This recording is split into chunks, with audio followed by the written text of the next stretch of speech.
Ayan, syempre check muna natin kung nakakonect tayo sa internet.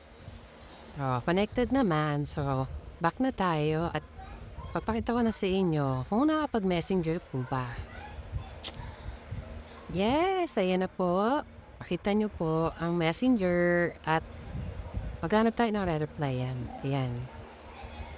Sabi niya bakit Ben? So, mag-reply tayo ng sample lang. Papakita ko rin po sa inyo na nag-send siya. Nagsisend yung message dito sa smartwatch na to. Type lang. Ayan guys. Send ko na. O diba? Nag-delivered agad mga besh. Oh, yan na.